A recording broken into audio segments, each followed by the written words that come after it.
All right, multi-segmental flexion breakout. Again, quick review, feet together for me. I want you to go ahead and go on, look at your toes and touch your toes. So Katie could not touch her toes. She had a non-uniform spine. Sacroiliac did not get to 70.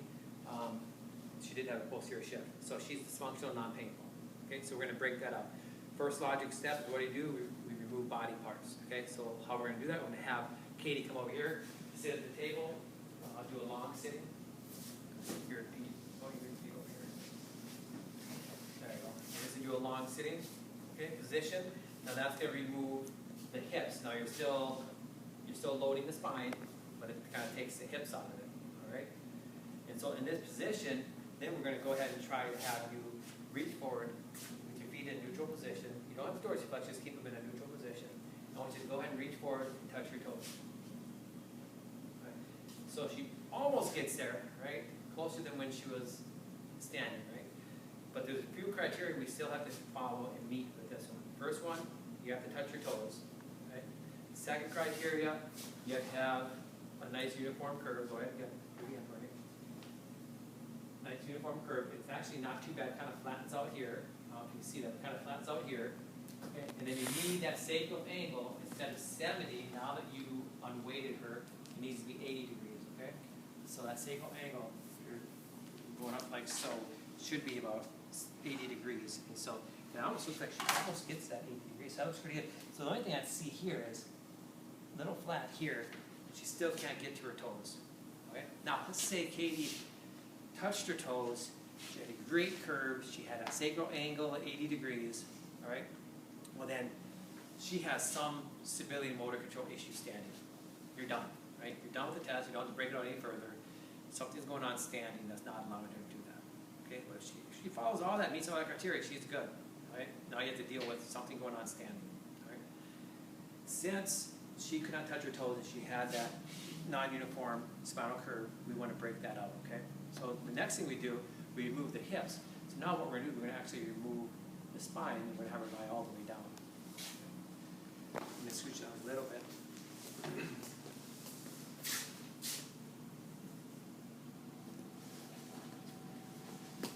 Just for comfort. Pillow, just for comfort. That didn't look good. All right, so then we're going to keep her in this position, okay? And now what we're going to do is we're going to assess how well she can flex her hip, right? When everything is, all the instability requirements are lifted, right? So we're going to have her in this position. We're going to have her do a nice, little, easy, active straight leg raise to assess if she can do it or not. Okay? So I'm going to have you feel my hand right here. We're going to put your hands by your side, palms up, keeping her in a nice anatomical position. We're going to keep your feet in the neutral position, not dorsiflex, just neutral, and the legs together, just like that. You feel my hand underneath here? Okay, so I want you to keep your leg against my hand when you do this. What I want you to do is keep this leg nice and straight, and just go ahead and lift that up to the ceiling. And we want to have about 70 degrees with this, right? So this is 90, this is 0, so we want to get about 70 degrees. That's getting pretty close. She's pretty borderline there. This my eyeball says maybe a little bit shy, but not bad. Right? Probably a little shy of 70. Come on back down for me. Then we can try the other side. So again, keep that leg down. Okay. Lift up. Still, this is 90, right? So probably not 70. Right? So that'd be the active straight leg raise. So now sometimes with the hip, like the shoulder, right? So if we're forward shoulder, our glenoid fossa rotates, and so it limits us with extra rotation. We pinch more, or we try to go overhead. We pinch more. Same thing with the acetabulum. So if we're anteriorly tilted, it actually decreases the space in our hip. So you'll see people with FAI or labrum, some kind of arthritis, like especially FAI. So if they're anteriorly tilted and they do something, or they're leaning forward, or they're sitting there anteriorly tilted, they're going to actually pinch their hip more. And so what it causes them to do to avoid that is they kind of flatten their lumbar spine when they do stuff. Right? So they're not pinching in the hip. Well, what could that lead? That could lead them to some kind of disc derangement, right? And so we got to be careful of that. So sometimes that pelvis isn't positioned properly, oriented properly. So the SFMA has this technique that they use to stabilize the spine, position this pelvis in a kind of a neutral, more oriented position, and then we try the test again. So we go ahead, arm straight here for me. Okay. Then we're going to go ahead and In this position, I want you to bend both knees for me. Okay. And then I want you to go ahead and push against me, kind of fire your core. There you go. Now slide this leg out. There you go. Slide your other leg out. Okay. Keep your legs together and your feet in neutral position. There you go. Keep pushing against me. Now I want you to keep this leg against the table, right? And then go ahead and lift this leg up. And then come on back down. So that actually looked a little better there. Right. Do one more time. All right. And let that left leg pop up. Keep that left leg down for me. That looks a little better from my view. I don't know. Michaela, same, better? Left leg comes off. All right, stop. But it did look better. Now let's keep this leg down. There you go. Now lift that left leg up. Yeah, no, that's about the same. Okay. So if she did this, right, pushed, and now this went up to 80, 90 degrees without the cheating, then you're saying, okay, well that's a pelvis orientation issue, right? And so we would be done with the rest of this testing because we figure that the pelvis isn't positioned properly and that's what's causing the lack of motion, right? But since she was still limited and she was kind of cheating there, we're going to keep going with the next phase of this, okay? And so we did the active raise, straight leg raise, okay? Didn't get 70. We did the stabilization, didn't get 70.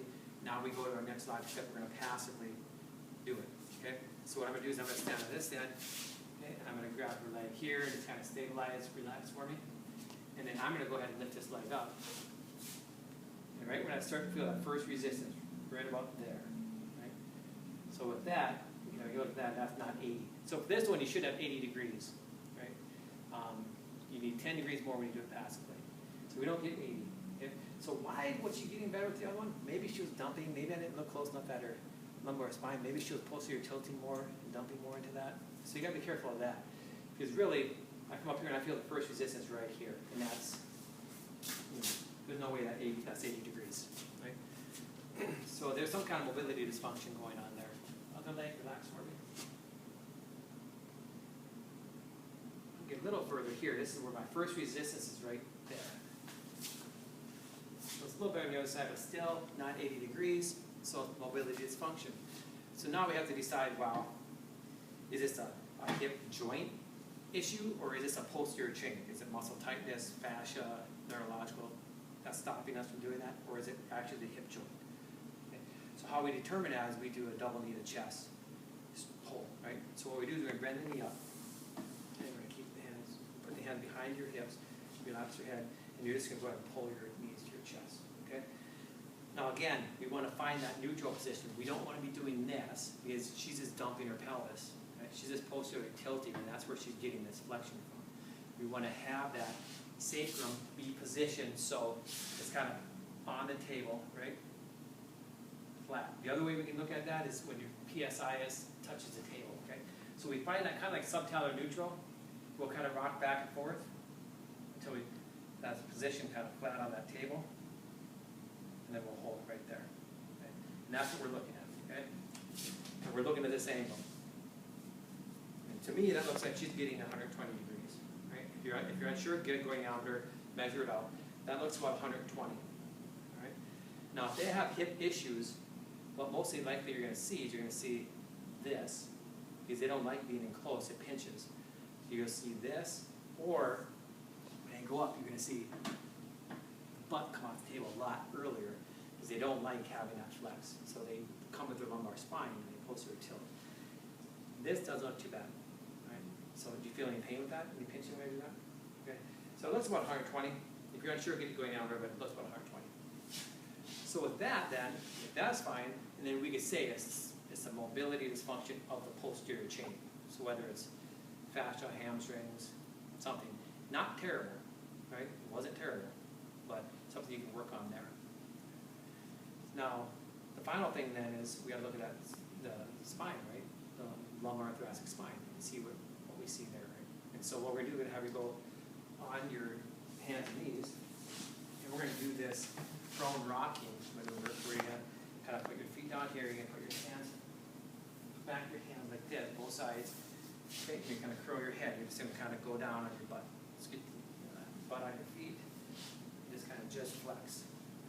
And this is And this is where I think a lot of her problems are as well. So you can see, if you're looking at her spine here, you see how, can you see that how flat that is? Pretty flat here, right?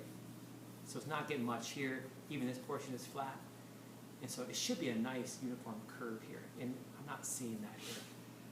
And so she might have to work on more of this lumbar thoracic, like actual flexion here, which is pretty flat here. And that could be resisting or restricting her ability to forward bend. So I would say this is mobility dysfunction here, right? And if it's mobility dysfunction here compared to her hip, right, we want to go ahead and do this first. You know, treat this and then come back and work on a posterior chain as well. But we want to make sure that we're not ignoring this. But I think this is where her problem mostly is right here when it comes to forward flexion. And that is the multi-segmental flexion.